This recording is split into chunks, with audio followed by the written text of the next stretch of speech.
दो तो सुबह के 6 बजने वाले हैं और हम अपने एक समाज के इतिहासकार हैं, मैं उनसे मिलने के लिए बिल्कुल तैयार हो गया हूँ।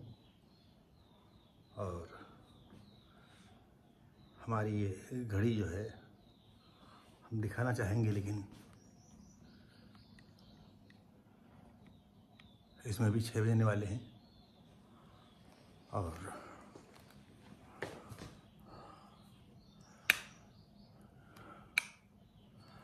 इसी के साथ ही जो है हम तुरंत निकल पड़ेंगे और बिल्कुल घर के बाहर आने वाले हैं। और ये हमारा गेट है और लंबा सफ़र है, 100 किलोमीटर के ऊपर है और बाइक से निकल रहे हैं। और ये हमारे दरवाजे की गलियां हैं।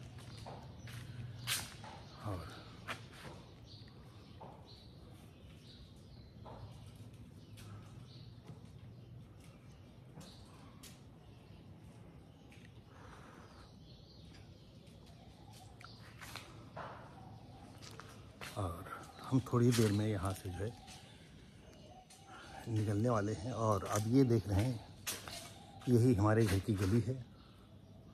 यहाँ से जहाँ से कुत्ता आ रहा है और अति शीघ्र ही हम निकलने वाले हैं। समय हो गया है। हम फिर अगर मौका लगेगा तो हम रास्ते का कुछ सीन दिखाएंगे आपको और उन्हें फिर आगे मिलेंगे। धन्यवाद।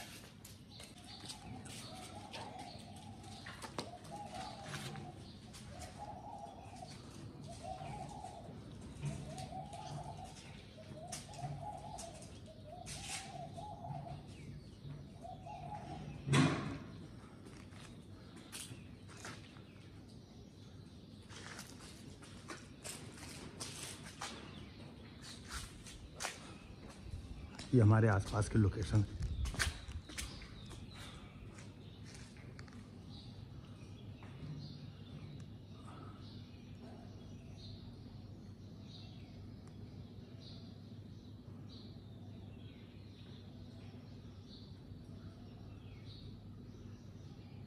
ये हमारा घर है और हम बहुत जल्दी ही हरदोई ज़िले को प्रस्थान करने वाले हैं। और वहाँ एक इतिहासकार हैं, मैं उनसे मिलने जा रहा हूँ। हमारे लिए वो बहुत ही परम पूज्य हैं और आज हमारी दूसरी ये मुलाकात होगी और विस्तृत मुलाकात होगी। इसके साथ ही फिर हम आपको अवगत कराएंगे, फिर बताएंगे कि हम क्या करना चाहते हैं, कुछ इतिहास के विषय में कुछ जानना चाहते हैं। दोस्तों साथियों, हम उन्नाव से चल करके चकलाबंसी और सफ़ीपुर क्रॉस करके हम हुलासी कुआं के स्थान पर हैं। और यहाँ से हम शॉर्टकट से चलेंगे। और ये जो आप देख रहे हैं, ये मार्ग जो है हम सामने वाला चलेंगे और इधर से ये बांगरमऊ को जाता है।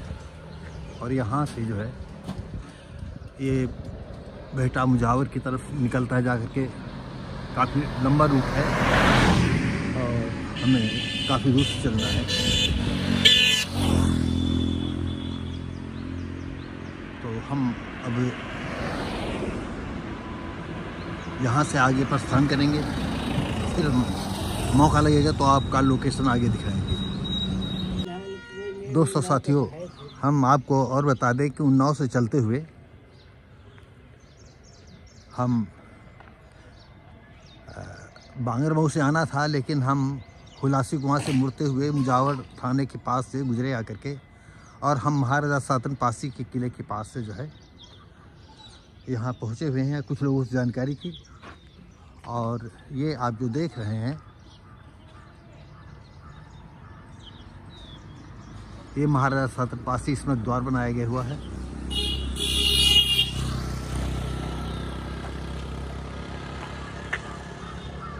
ये रोड ये जो आप सामने ब्रिज देख रहे हैं, ब्रिज के इधर उन्नाव है और आगे जो है हरदोई पड़ जाता है। और यहाँ हमने थोड़ी जानकारी की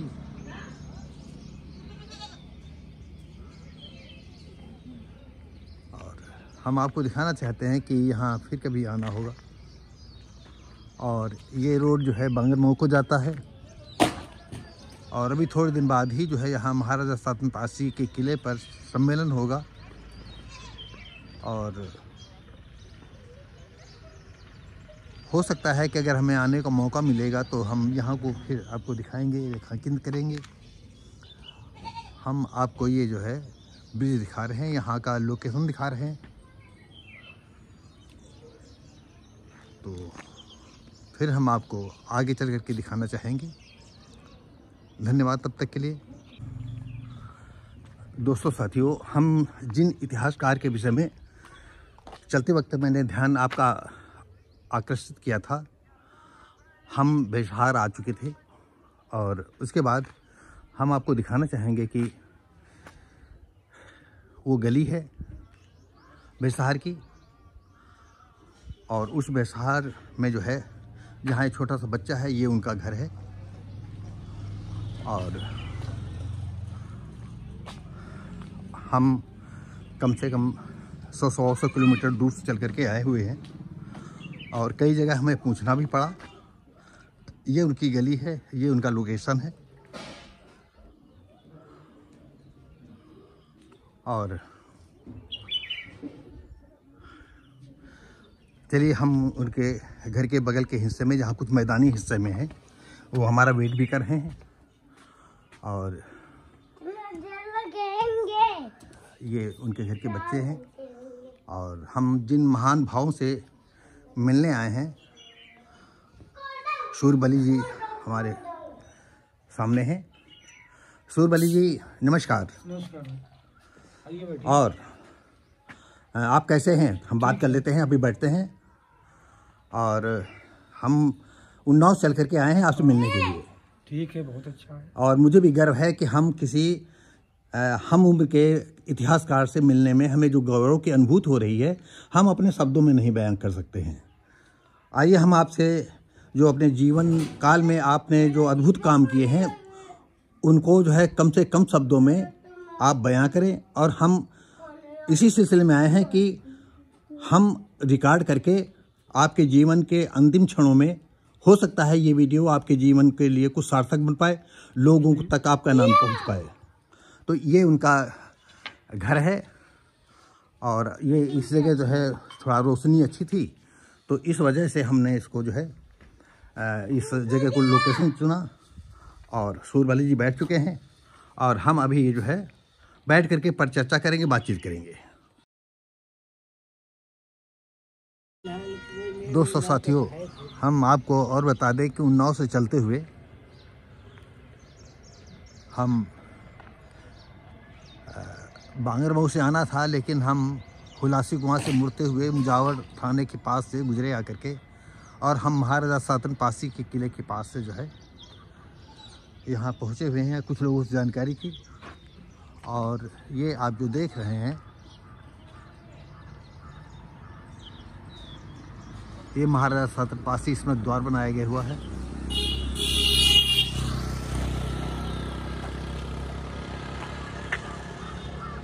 ये रोड ये जो आप सामने ब्रिज देख रहे हैं,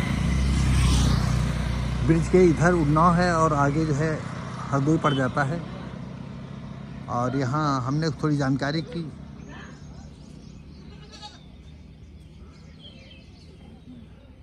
और हम आपको दिखाना चाहते हैं कि यहाँ फिर कभी आना होगा। और ये रोड जो है बांगरमऊ को जाता है और अभी थोड़े दिन बाद ही जो है यहाँ महाराजा सातन पासी के किले पर सम्मेलन होगा। और हो सकता है कि अगर हमें आने का मौका मिलेगा तो हम यहाँ को फिर आपको दिखाएंगे, रेखांकित करेंगे।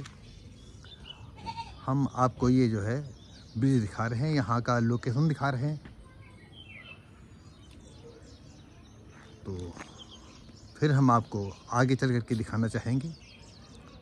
धन्यवाद तब तक के लिए। दोस्तों साथियों, हम जिन इतिहासकार के विषय में चलते वक्त मैंने ध्यान आपका आकर्षित किया था, हम बेसहार आ चुके थे और उसके बाद हम आपको दिखाना चाहेंगे कि वो गली है बेसहार की, और उस बेसहार में जो है जहाँ एक छोटा सा बच्चा है, ये उनका घर है। और हम कम से कम 100 किलोमीटर दूर से चल करके आए हुए हैं और कई जगह हमें पूछना भी पड़ा। ये उनकी गली है, ये उनका लोकेशन है। और चलिए हम उनके घर के बगल के हिस्से में, जहाँ कुछ मैदानी हिस्से में है, वो हमारा वेट भी कर रहे हैं। और ये उनके घर के बच्चे हैं और हम जिन महान भावों से मिलने आए हैं, सूरबली जी हमारे सामने हैं।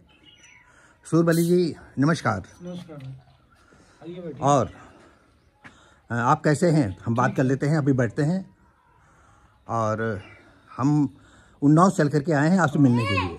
ठीक है, बहुत अच्छा है। और मुझे भी गर्व है कि हम किसी हम उम्र के इतिहासकार से मिलने में हमें जो गौरव की अनुभूति हो रही है, हम अपने शब्दों में नहीं बयान कर सकते हैं। आइए हम आपसे जो अपने जीवन काल में आपने जो अद्भुत काम किए हैं, उनको जो है कम से कम शब्दों में आप बयां करें। और हम इसी सिलसिले में आए हैं कि हम रिकॉर्ड करके आपके जीवन के अंतिम क्षणों में, हो सकता है ये वीडियो आपके जीवन के लिए कुछ सार्थक बन पाए, लोगों तक आपका नाम पहुंच पाए। तो ये उनका घर है और ये इस जगह जो है थोड़ा रोशनी अच्छी थी, तो इस वजह से हमने इसको जो है इस जगह को लोकेशन चुना। और सूरबली जी बैठ चुके हैं और हम अभी ये जो है बैठ करके पर चर्चा करेंगे, बातचीत करेंगे।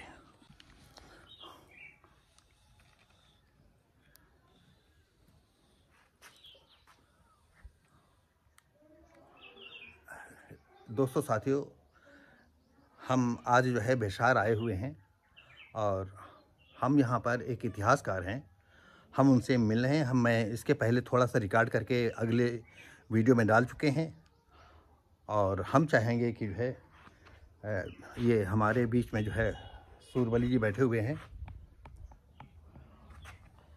हम आपको दिखाना चाहते हैं, ये सूरबली जी हैं और हम इनसे जो है कुछ पुरातत्व की सामानें हैं, उनके विषय में डिस्कस करेंगे और फिर आगे देखेंगे कि वो जो इनके पास पुरातत्व कुछ शीलें हैं, कुछ मोहरें हैं, कुछ पैसे हैं, वो इसमें क्या बताते हैं।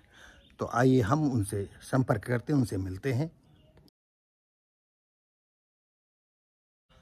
हाँ तो दोस्तों साथियों, जो है हम उन्नाव से चल करके अभी जैसा मैंने बताया था, हम सूरबली जी से मिलने चले आए और हम इन इतिहासकार के सिलसिले में कुछ इनके पास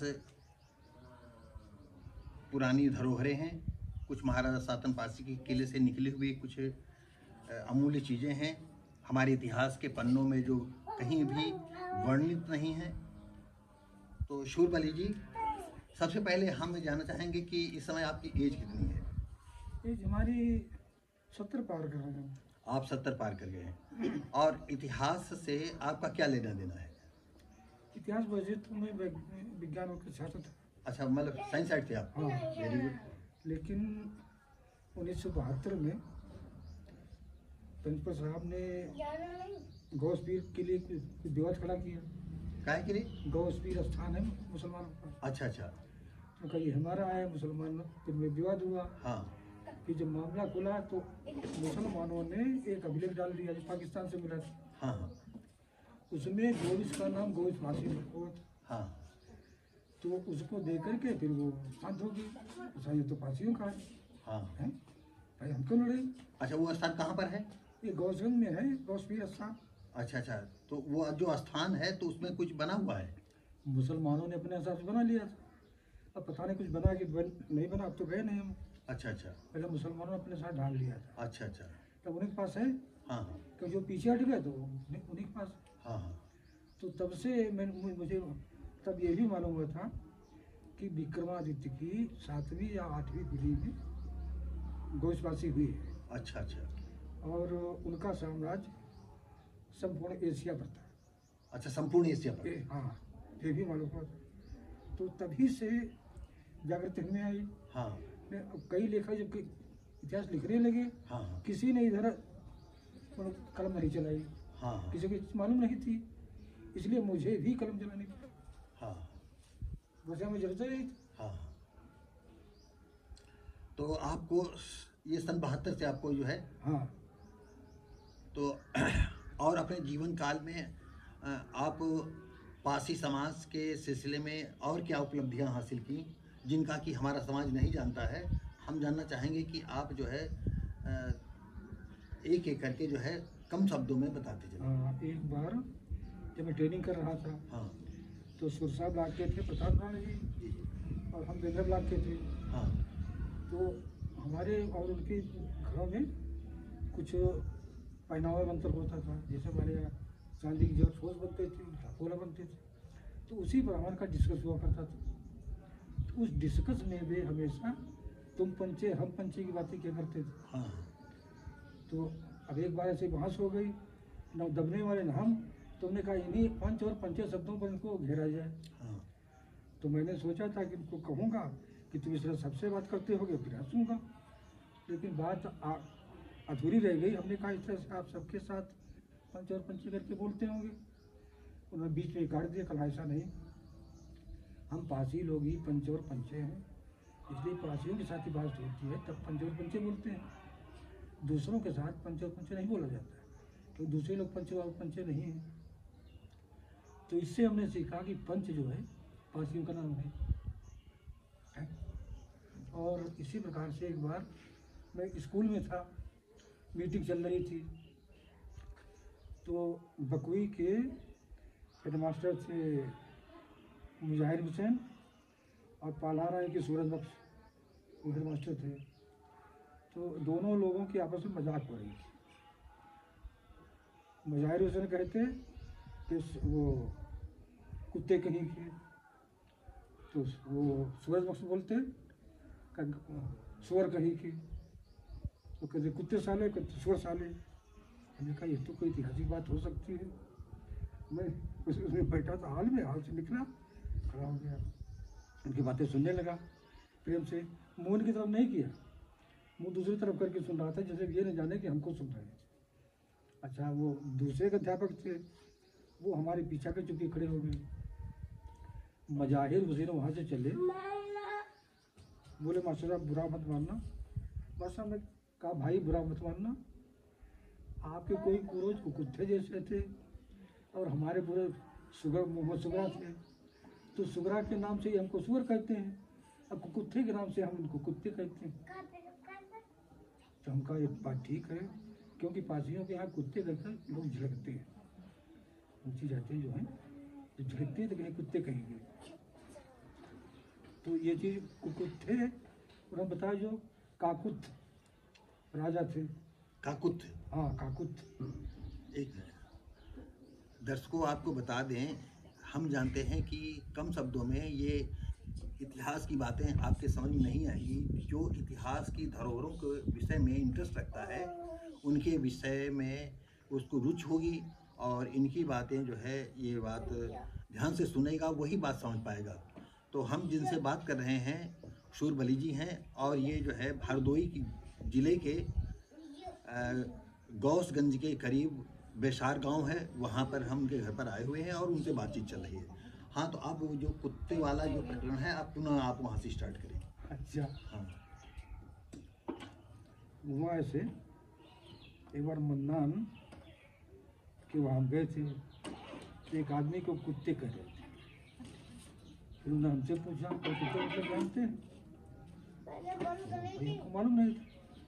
बाई चांस एक दिन मीटिंग थी बेंदर में, तो वहाँ हम भी गए थे। हम थोड़ा टाइम पंचुअल रहे थे। हाँ हाँ, तो टाइम पहले पहुँच गए, तो सर नहीं आए थे। तो अंदर बैठे थे, और ये सूरज बख्श पढ़ाई के जो कि बेहंदर के हेडमास्टर थे और मुजाहिर हुसैन बकुई के हेडमास्टर थे, गोरी खासा रहने वाले थे। इनमें आपस में नोक झोंक हो रही थी। नहीं, ये तो आप प्रसंग बता चुके हैं। हाँ। अब आगे का प्रसंग आप बताएं, ये दोबारा रिकॉर्ड हो जाएगा। अच्छा अच्छा। हाँ, वो वहीं से आए, फिर वो जो कुत्ते की तरह मुँह, वहाँ से आप आगे स्टार्ट करें। अच्छा अच्छा। तो उसके बाद में अब वो हमारे पीछे जो मास्टर खड़े हुए थे, उन्होंने कहा ये सब इनको क्यों बता रहे हैं? हाँ। तो हमने कहा मुझे बता दिया। मैंने कहा सोचो हमने, अब तुम्हारे कहने से क्या होता है। हाँ। फिर यहीं पर एक बार बैठा हुआ था आगे चबूतरे पर, तब एक आदमी और एक लड़का, दो आदमी लड़के को मेरे पास भेजा। वो तो ठंडा का महीना, बैठे चुप आगे आगे। तो लड़का आया, कहने लगे ऐसे हाथ करके सर पर करके बैठ गया। बोला हमको ठाकुर लोग कुत्ते कहते, बताओ क्या करें? ओके, तुमको ठाकुर लोग कुत्ते कहते हैं, बुढ़ा कहो तुम कहने कुत्ते कहते क्या कहें? अगर कुत्ते से भैंस नहीं राजी हो तो दानवा कहा करो।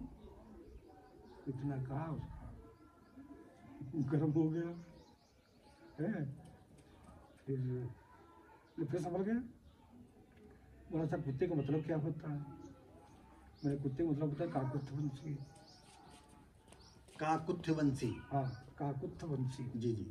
फिर लड़का वहाँ से उठा, तो लड़का इसी दीवार के पीछे वाले दूसरा आदमी खड़ा था। हाँ। तो उसने पूछा कहो क्या हुआ? तो उसने कहा जानते हैं। तो उसने पूछा था भला पूछो ये लोग इस बात जानते कि नहीं जानते? तो इसलिए वो बताया। दो चीज़ें हैं। अच्छा, हमारे इधर जो है पंच और काकुत्थ नहीं बोला जाता है, अरे बोला जाता है, आए बोला जाता है। आए शब्द जो है अशोक के अभिलेखों का है। अच्छा अच्छा, अशोक के अभिलेखों से ये लिया गया है। हाँ, आय का मतलब होता है आर्य। हमारे यहाँ औरतें जो हैं पुरुषों से कहती आय सुन। लेकिन आजकल पढ़ा लिखा इतना है, जहाँ सुन लेता है वो चिल्लाता है, खूब हंसता है। हाँ। सोचता है देखो मोर का है। हाँ। लेकिन अब वो नहीं जानता है मोर कौन है। हाँ। जब अर्थ नहीं जानते हैं तो इसे हंसते हो। तो आय माने होता है आर्य। अशोक के अभिलेख में ब्रह्मलेख वो ब्रह्मगिरी शिलालेख में है इसका। जी जी। तो अरे बोलते हैं, और जैसे पुरुष हैं अपनी पत्नी को अरे बोलते चले आए। अरे एक मतलब होता है आर्य, ये भी संस्कृत शब्द है आर्य। हाँ। तो ये शब्द हमारे यहाँ प्रचलित है। हाँ। यही हमारे इतिहास। जी जी। तो दोस्तों साथियों, अगर हम शूरबली जी से जो है इतिहास के संदर्भ में बातें करेंगे तो औसतन रात और दिन लग जाएंगे, फिर भी शायद शूरबली जी की जो है जो इतिहास का ज्ञान है वो कम नहीं होगा।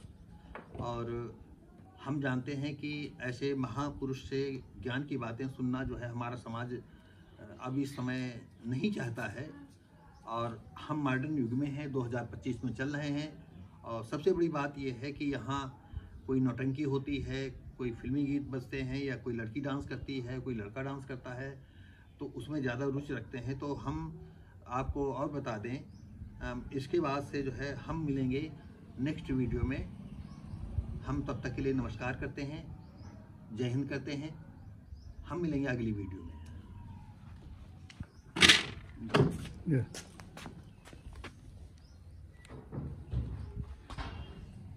दोस्तों साथियों, ये जो आप प्लेट में देख रहे हैं, आम आदमी के लिए ये कंकड़ पत्थर हैं या कुछ धातु के टुकड़े हैं, लेकिन पारसी समाज का इस सिक्कों में, इन सीलों में अद्भुत राज छुपा हुआ है।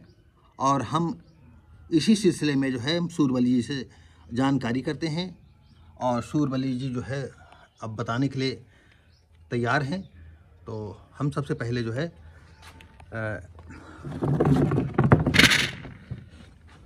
शूरबली जी, अब एक एक सामान आप उठाएं और हमें बताएं। हम आपके हाथों पर फोकस करेंगे। हाँ, अब एक एक चीज़ बताएं। ये सील है। हाँ हाँ, हमें थोड़ा हाथ में दे दें। हाँ हाँ अच्छा छोड़ो।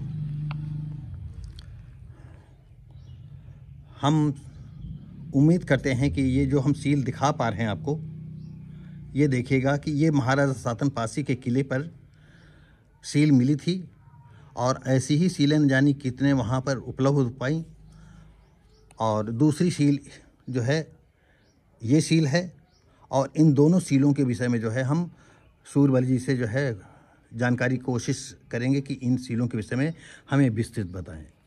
हाँ, आप सूरबली जी जो है एक एक आप बताएं कि जो है इन ये लिपि, ये सील जो है जी, इस पर लिखा हुआ है पद्म वेटिमा।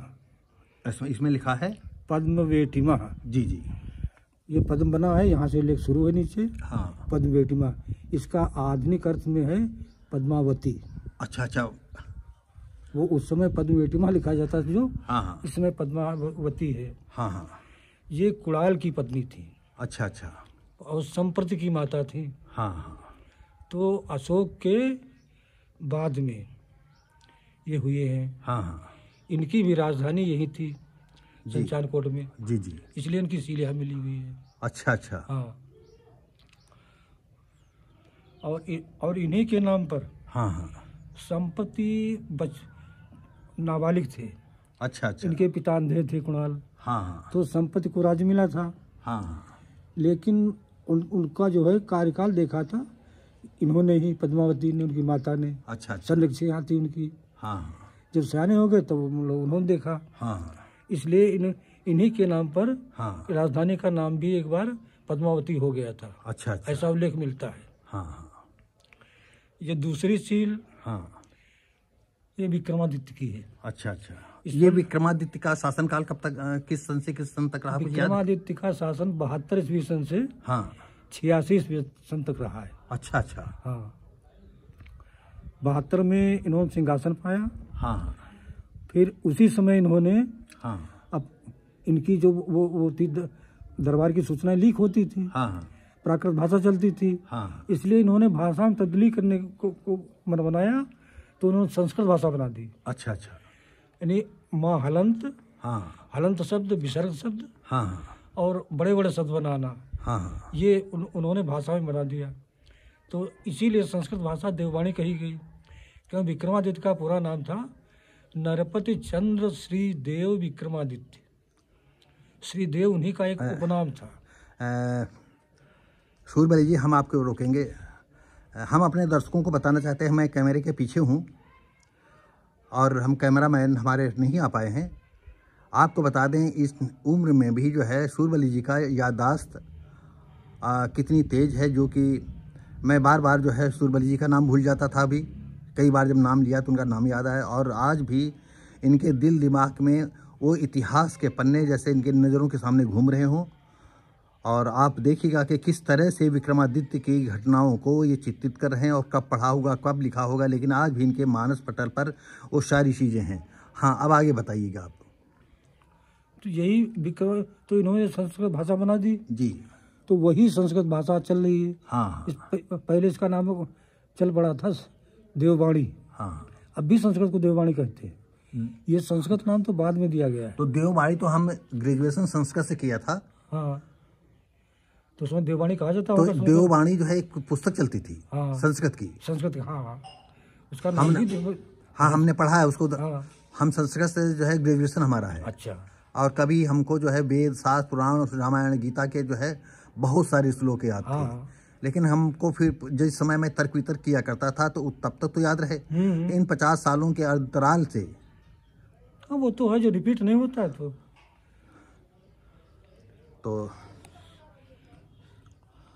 तो और अब जैसा कि हमारे जो है सूरबली जी ने इन दो मोहरों का, जैसे आज भी आप सरकारी ऑफिस में जाते हैं तो उन मोहरों का कमाल देखते हैं कि जब तक मोहर नहीं लगी होगी तो उसको नकली दस्तखत माने जाते हैं। अगर मोहर लगी है, दस्तखत है, तो उससे लिखा जाता है कि अधिकारी ने सचमुच आपका काम कर दिया है। तो ऐसे ही हम आपको और दिखाना चाहेंगे कि अब इसमें जो है ये सिक्के हैं, तो जो अमूल्यमान हो। हाँ, ये सील एक थी, ये मिली। हाँ। लेकिन इसको किसी ने वहाँ पर तोड़ दिया। पहले तो टूटी हुई थी ये। हाँ, हमको जब मिली तो टूटी हुई थी। अच्छा अच्छा। मतलब जिसको मिली थी सही मिली होगी, उसने हाँ। तोड़ दिया। हाँ हाँ। ये जानकर पता नहीं किसकी होगी, क्या होगा। इसी प्रकार से ये दूसरी सील भी है, ये भी टूटी है। ये भी टूटी घिसी हुई है। केवल ये जा अक्षर, इसमें कुछ लिखा तो है कुछ? केवल जा अक्षर मालूम दे रहा है बस। अच्छा अच्छा। जा अक्षर प्रकाश में आ रहा है। हाँ हाँ। ये घिसने में थोड़ा हाँ। अच्छी तरह से नहीं घिसी है गई, लेकिन बाद में हमको मिली ये सिक्का। हाँ जी। ये भी विक्रमादित्य का है। अच्छा अच्छा। क्योंकि 72 आप इसे गदेली में रखें अपनी।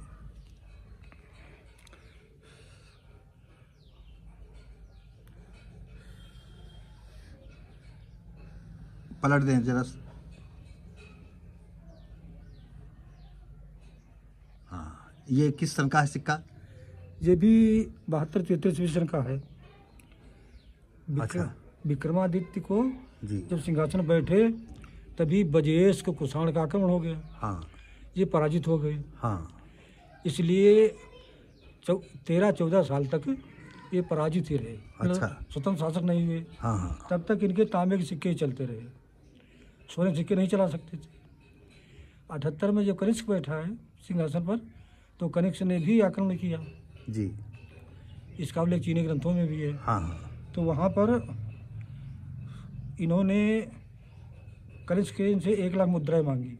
अच्छा अच्छा। स्वर्ण मुद्रा। स्वर्ण मुद्रा में मांगी। हाँ, तो ये किसने मांगी स्वर्ण मुद्रा? कनिष्क ने। अच्छा, कनिष्क ने मांगी। हाँ, 78 ईस्वी में। हाँ हाँ। तो इन्होंने अपना एक विद्वान अश्वघोष दे दिया। हाँ।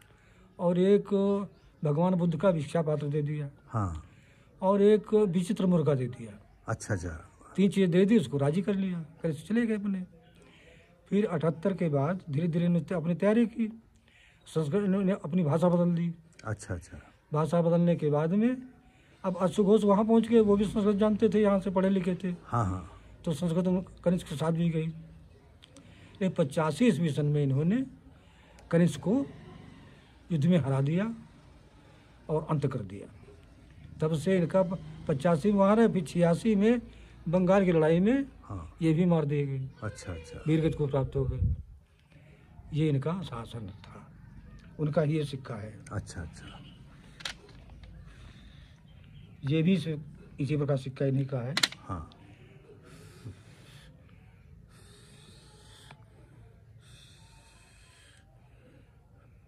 हाँ, पलट दीजिए थोड़ा सा। ये देवी बैठी है। हाँ हाँ। ये सिंह है आगे।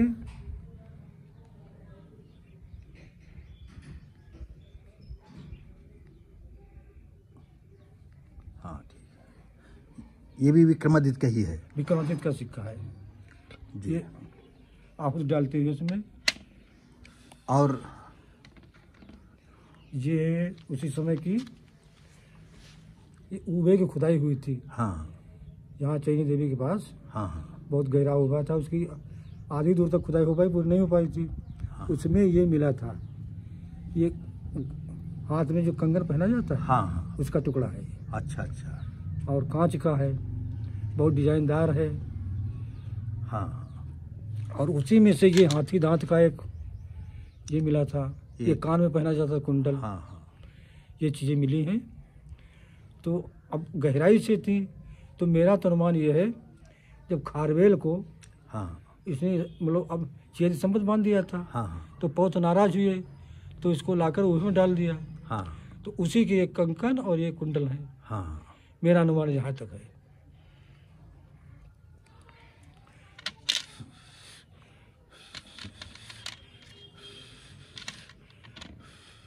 ये 2-3 सिक्के संडीला के मिले थे, तुमसे मतलब नहीं। हाँ हाँ। और ये बुद्ध चक्र है, यही से थोड़ा मिला था। गदेली में रखें इसे। बुद्ध चक्र का टुकड़ा है, 24 तीलियों वाले। अच्छा अच्छा। ये अशोक के समय चलता था ये चक्र। हाँ हाँ।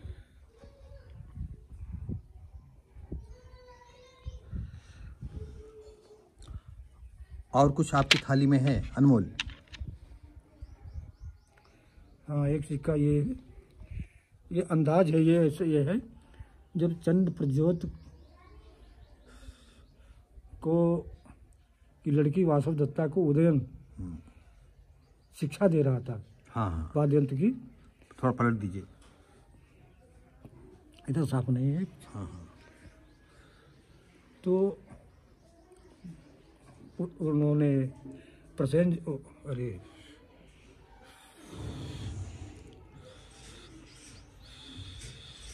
प्रज्योत ने, वहाँ से नाम था उनका असली, तो उन्होंने अपनी बेटी को बताया था कि वो जो कारीगर आया है तुमको सिखाने के लिए, वो अंधा है, हाँ कोढ़ी है, तो कहा वहाँ पता लगवा देंगे, हाँ, तो सीख लेना।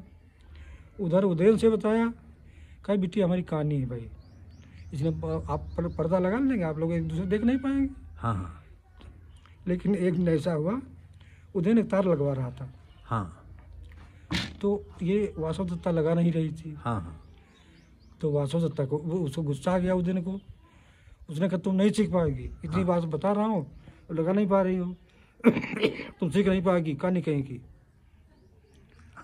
ये जो बोला तो उसने वासव दत्ता ने कहा मुझे तुम कहानी कह रहे हो, तुम तो कोढ़ी हो, सिखाना चाहो सिखाओ, ना सिखाना चाहो रहने दो, हाँ पिताजी से शिकायत करूंगी। तब उदयन समझ गया कि वो उनकी प्रज्योत की गढ़ी हुई बातें हैं। हाँ हाँ, उसने कहा अच्छा तुम ना कहानी नहीं हो तो पर्दा हटाकर देखो। तो जब उसने पर्दा हटाया तो देखा दंग रह गए दोनों, ये दोनों बहुत सुंदर थे। हाँ हाँ, फिर चिपके दोनों जो है गोस्वामी भाग गई। हाँ हाँ, तो उसी का ये सब हमको लग रहा है। हाँ, अच्छा अच्छा। हाँ, इसमें चित्र है। तो दोस्तों साथियों, अभी आपने जो है जो महाराजा सातमपानी या विभिन्न जगहों पर ये सिक्के मिले, और ये हमारे जो है सूरबली जी की जो है अमूल्य धरोहर है। और अब मैं सूरबली जी आपसे जानकारी करना चाहूँगा कि अगर पुरातत्व विभाग आपसे ये सिक्के मांगेगा तो आप उनको देंगे? ये पुरातत्व की जानकारी में है।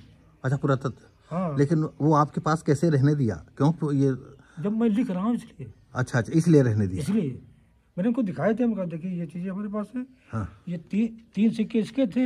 हाँ हाँ, तो उन्होंने कहा एक सिक्का हमने इसका दे दिया था, अच्छा अच्छा, को 3 सिक्के हम रखेंगे। हाँ। आप रखिए। अच्छा अच्छा, तो ऐसा कुछ नहीं होता है। अच्छा अच्छा।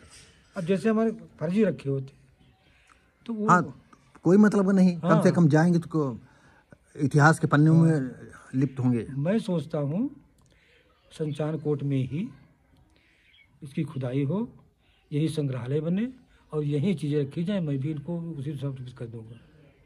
बहुत बहुत दोस्तों साथियों, जैसा कि हमारे ये बुजुर्ग साथी और हम उम्र हैं, और इनकी मांग है कि अगर पुरातत्व विभाग जो है महाराजा सातन पासी किले की धरोहर को, या किले को जो ध्वस्त टीले के तौर पर है, उसकी खुदाई हो और वहाँ पर एक संग्रहालय बनाया जाए, और उस संग्रहालय में ये अनमोल इतिहास के सिक्के उसमें समाहित हों। और हम आपको इन्हीं शब्दों के साथ सूरबली जी से हम नमस्कार चाहेंगे, मिलना चाहेंगे, और इस एपिसोड को हम यहीं पर समाप्त करते हैं। और हम सूरबली से चाहेंगे कि आप चश्मा उतार दें, कम से कम हमारे जो दर्शक हैं आपका सचमुच का सही चित्र तो देख सकें।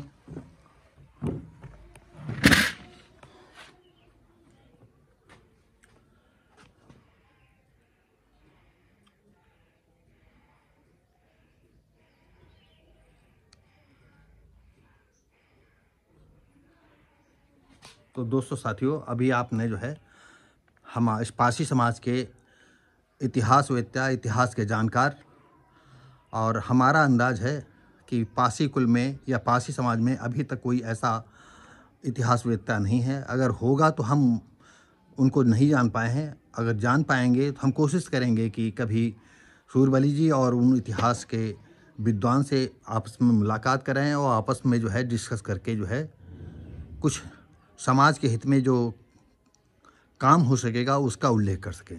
धन्यवाद। दोस्तों साथियों, आपको बता दें हम उन्नाव से चल करके हरदोई जिला आए और वहाँ से चलते चलते हम जो इतिहासकार हैं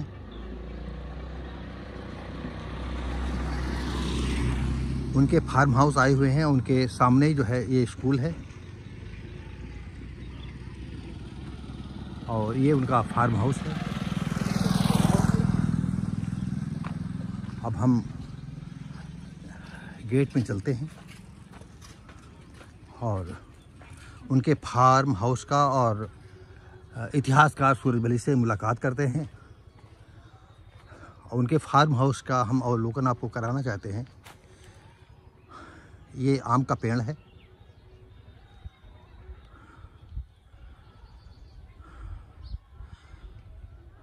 और ये करीब 12-14 बिस्वा ज़मीन है। अब कितने स्क्वायर फुट होगी, कितने स्क्वायर फुट जगह होगी, इस विषय में हम नहीं बता पाएंगे। एक पेड़ ये है, बौर आ चुका है और छोटे छोटे आप देख सकते हैं कि ये अम्बियों का जो है आकार बन चुका है।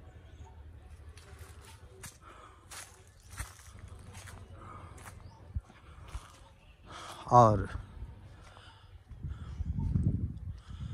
ये अमरूद के पेड़ हैं और हम आपको जो है इन आम के बौरों का जो है दिखा रहे हैं। और इसी में हमारे वयोवृद्ध साथी इतिहासकार ये गेहूं की फसल है और आपको बता दें जो अरहर की दाल या बॉम्बे वगैरह में तुअर की दाल बोलते हैं, तो ये देखिएगा कि किस तरह से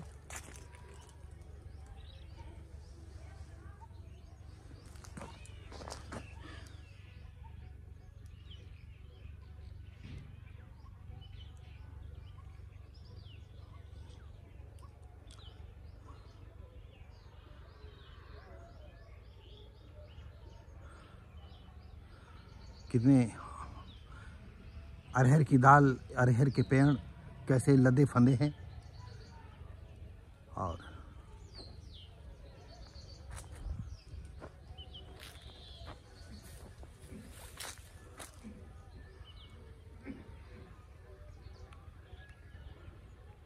ये देखिएगा कि हम उनके फार्म हाउस का जो है चित्रांकन कर रहे हैं। और ये महुआ आप जानते ही होंगे। ये देखिए महुए के पेड़ अब बहुत कम देखने को मिलते हैं। थोड़े दिनों इनों में भी जो है फूल आएंगे, फल लगेंगे। और आप ये देखिएगा एक पेड़ ये है और एक पेड़ ये है।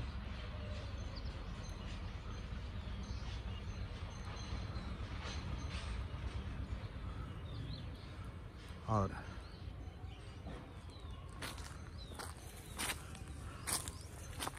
ये रबी की फसल पक करके बिल्कुल तैयार होने के कगार पर है और हो सकता है 10-15 दिन में इन पेड़ों को काट करके जो है इकट्ठा कर लें और कुछ महीनों के लिए हो सकता है अनाज के दाने निकल आएं। और आपको ये दिखाना चाहते हैं, ये देखिएगा जो है ये टमाटर के पेड़ हैं।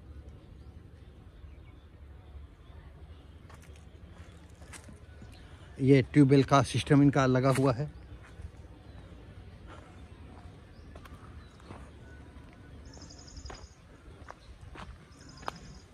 और इस फार्म हाउस का जो है एक और गेट है।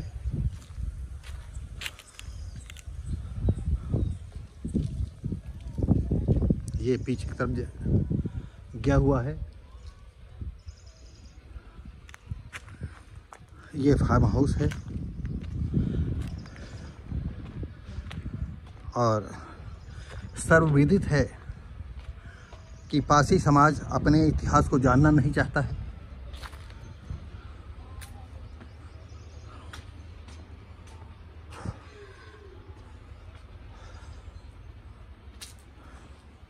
यहाँ पूरा रहने की सारी व्यवस्थाएं हैं।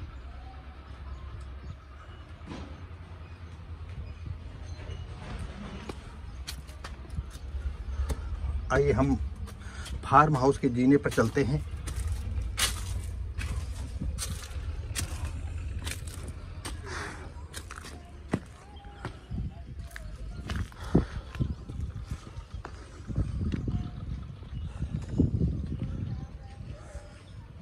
जिस तरह से गांव में उपले वगैरह बनाए जाते हैं, आप ये देख रहे हैं।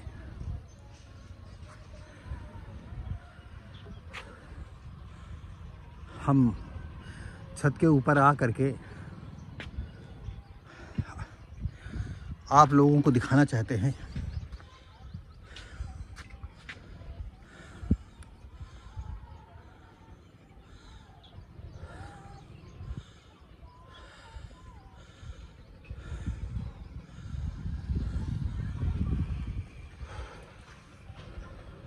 चलो अब हम इस फार्म हाउस के मालिक इतिहासकार शूरवली जी से मिलते हैं और उनसे कुछ ख़ास बातें करते हैं, क्योंकि सुबह के हम निकले हुए हैं 6 बजे के और रास्ता 100 किलोमीटर दूर है।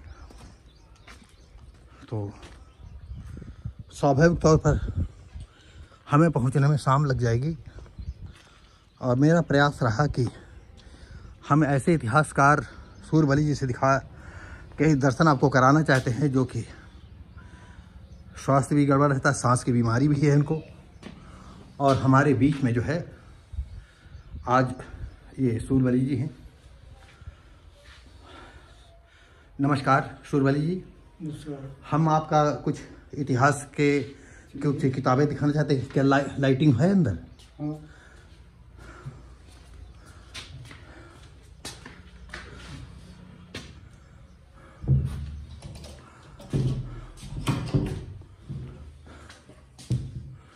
दोस्तों साथियों, जिस महामानव ने जिंदगी में चाहते तो ये काफ़ी बड़ा जो है बिजनेस कर सकते थे, कोई धंधा रोजगार कर लेते तो आज अरबपति होते, लेकिन समय की ऐसी मांग रही कि इन्होंने जो है समाज को जगाने के सिलसिले में ये देखे कि कितनी अमूल्य किताबें इनके पास लगी हुई हैं और इन अमूल्य किताबों का जो है पारसी समाज मूल्यांकन करने वाला नहीं है।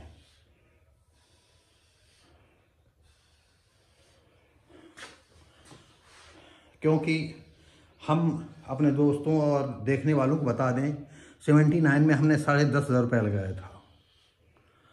पहली नावल पब्लिश की थी, 1-2 लोगों ने पैसा दिया था, बाकी बकाया बंटवाया था। 5,500 पुस्तकें कैसे बंटवाई थी ये मैं जानता हूँ। और लोगों ने पढ़ना तो दूर, उनको में जो है फाड़ फाड़ करके जो है नमक मिर्च बांटा उन्होंने।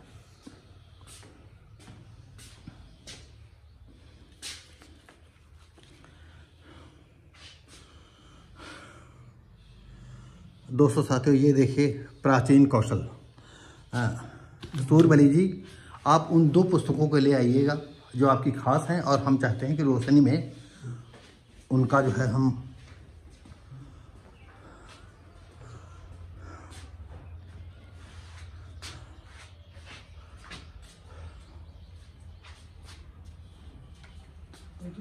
हाँ नहीं आप बैठें, हम जो है आप इत्मीनान से बैठ जाएं और अपने सामने जो है ऐसे लेकर ऐसे लें, ऐसे। हाँ, अभी मैंने जैसे आपको बताया था कि हमारे ये इतिहासकार समाज के लिए बहुत ही मूल्यवान, पूजनीय, सम्मानित, जिनका कर्ज पारसी समाज तो कभी उतार ही नहीं सकता है। और इनका नाम सुन करके ही हम जो है 100 किलोमीटर दूर चल करके इनसे मुलाकात की। आपका स्वास्थ्य बहुत गड़बड़ रहता है, सांस की बहुत ज़्यादा बीमारी है, 2 कदम चलना भी इनके लिए आफत है। तो सबसे पहले हम आप शूरवली जी हमको कौन सी किताब दिखाना चाहते हैं? ये है शक्यमुनि हाँ, सुगत बुद्ध। थोड़ा और ऊपर उठाइए। हाँ, शक्यमुनि सुगत बुद्ध।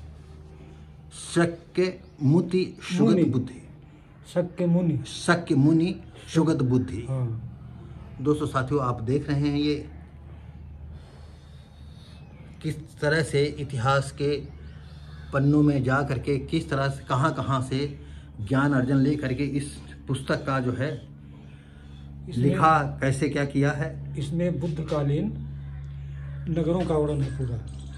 बुद्धकालीन नगरों का वर्णन गंगा घाटी के। अच्छा, गंगा घाटी के नगरों का वर्णन है बुद्धकालीन। हाँ हाँ, उसका वर्णन है इसमें पूरा। अच्छा, पूरा वर्णन। हाँ, गंगा घाटी में कौन नगर कहाँ पर था, कौन गांव था, कौन नगर था, हाँ हाँ, यह वर्णन इसमें मिलेगा पूरा। और दूसरी पुस्तक क्या है? प्राचीन कौशल भाग 1। अच्छा, ये भाग 1 है। हाँ,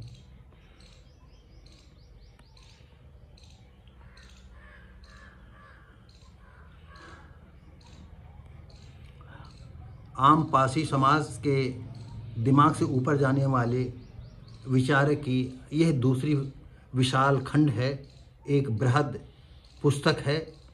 अगर पासी समाज इस पुस्तक को पढ़ेगा तो वो भी ज्ञान की जो असीमित गंगा बहा रहे हैं हमारे शूरबली जी, उससे वो जो है जान पहचान उनकी हो पाई, जान पाएंगे कि हमारे बीच में ऐसे वयोवृद्ध इतिहासकार हैं जिन्होंने कितनी मुसीबतों, कितनी लाइब्रेरियों से छानबीन करके ये पुस्तक का निर्माण किया। और अब तीसरी पुस्तक,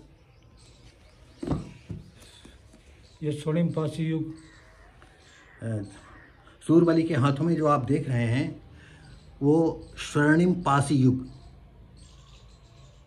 और हमारा पासी समाज जो है दारू पीने में, शिकार करने में, सूअर पालने में आज भी अपने को महारत हासिल करता है।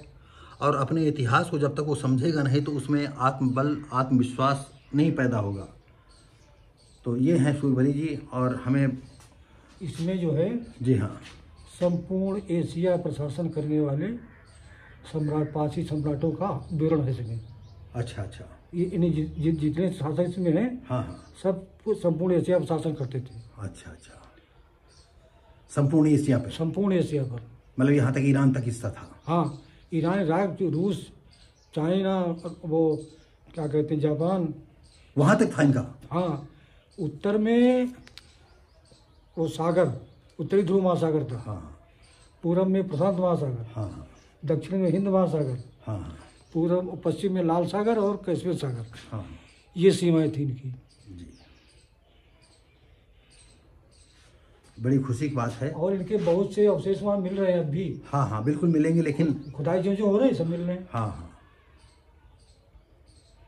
इन्होंने ही बौद्ध धर्म को संपूर्ण एशिया को पहुँचाया। अच्छा, ये बेन ने हाँ, मतलब यही काल था जब संपूर्ण एशिया पहुँचा।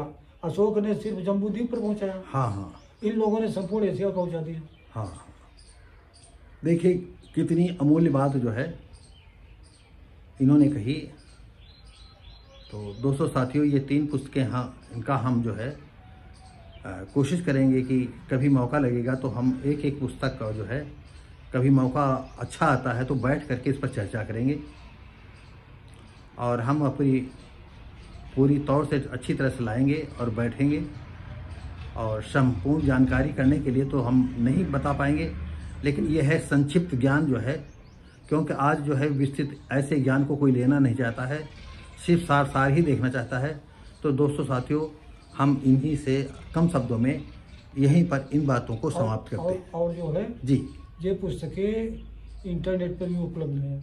अच्छा, अगर कोई ऑनलाइन मंगाना चाहे वो भी सुविधा है। दोस्तों साथियों, अभी ये बात नहीं मालूम था। अगर आप ये पासी स्वर्णिम युग और प्राचीन कौशल और इतिहासवेत्ता शूरबली बेहसार और शाक्य मुनि सुगत बुद्धि, ये सब ऑनलाइन पर भी देखने को मिल जाएगा, इंटरनेट पर भी देखने को मिल जाएगा। और अगर कोई डायरेक्ट मंगाना चाहता है तो डायरेक्ट आप मंगा सकते हैं। आप मनी ऑर्डर करेंगे और मनी ऑर्डर के साथ ही जो है आपके पास ये पुस्तक पहुंच जाएगी।